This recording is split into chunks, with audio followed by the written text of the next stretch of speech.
สบายดีทุกคนมื้อนี้จะพาทุกคนมาฮู้จักกระปากภาษาหลายขึ้นและเฮามาเบิ่งกันว่าพวกเราจะแนะนำสาขาใดแด่ไปเบิ่งกันเลยสบายดีน้องชื่อฤทธิ์สมันพาวงศ์มื้อนี้น้องจะมาแนะนำสาขาภาควิชาเทคโนโลยีกลจักร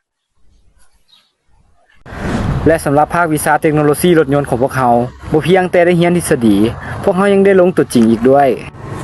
สาขารถยนต์ของพวกเขาแม้นจะมุ่งเน้นใส่การให้ความรู้และทักษะที่จำเป็นในการตรวจสอบบำรุงรักษาและซ่อมแปลงรถยนต์เป็นหลักโอกาสในการประกอบอาชีพแม้นสามารถเฮ็ดเวียกในศูนย์ซ่อมแปลงรถยนต์เป็นตัวแทนจำหน่ายรถยนต์ศูนย์บริการหรือเปิดกิจการซ่อมแปลงรถยนต์เป็นของตัวเอง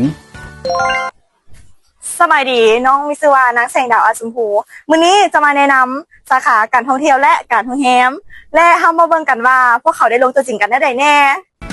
นี่แม่นการปฏิบัติของการท่องเที่ยวและการโรงแรมที่พวกเอื้อยและพวกอ้ายเพิ่นเคยเฮ็ดมาก่อนได้เรียนทฤษฎีและการปฏิบัติตัวจริงไปพร้อมลงมือตัวจริงทางโรงแรมและทางการท่องเที่ยวได้ลงลึกเข้าถึงการโรงแรมแท้ๆทั้งเรียนพร้อมทั้งปฏิบัติตัวจริงทุกอย่าง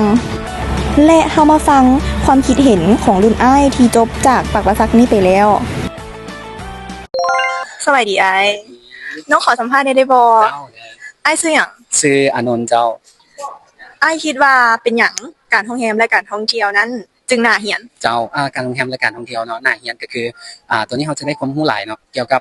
ทางด้านภาษาเนาะแล้วก็ได้เรียนรู้ทางด้านมารยาทเนาะมารยาทแล้วก็การอยู่การกินของคนแต่ละประเทศเนาะเขาจะรู้ว่าเพิ่นกินแบบใดอยู่แบบใดเนาะบ่ภาษาหยังเนาะ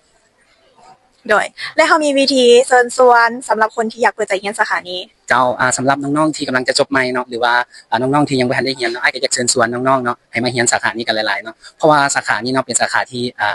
จบมาแล้วเนาะหาเวียกง่ายเนาะหาเวียกง่ายแล้วก็ได้ฝึกทักษะทางด้านภาษาอังกฤษเนาะแล้วก็ได้เรียนรู้วัฒนธรรมต่างๆเนาะของคนแต่ละประเทศเนาะอ้ายคิดว่าแนวใดกับคำว่าการบริการเป็นเลิศเจ้าการบริการเป็นเลิศเนาะก็คือการใส่ใจลูกค้าเนาะเอาใจเพิ่นมาใส่ใจเฮาเนาะเช่นเนาะการยิ้มแย้มแจ่มใสการช่วยเหลือเป็นต้นเนาะแล้วก็การให้เกียรติลูกค้าแม่นสำคัญสุดๆเนาะบ่ว่าลูกค้าจะเป็นแบบใดเนาะเฮาต้องให้เกียรติเพิ่นทุกคนเนาะในมาตรฐานเดียวกันเนาะและทุกคนคิดเห็นแนวใดกับ2สาขาที่พวกเฮาแนะนำแน่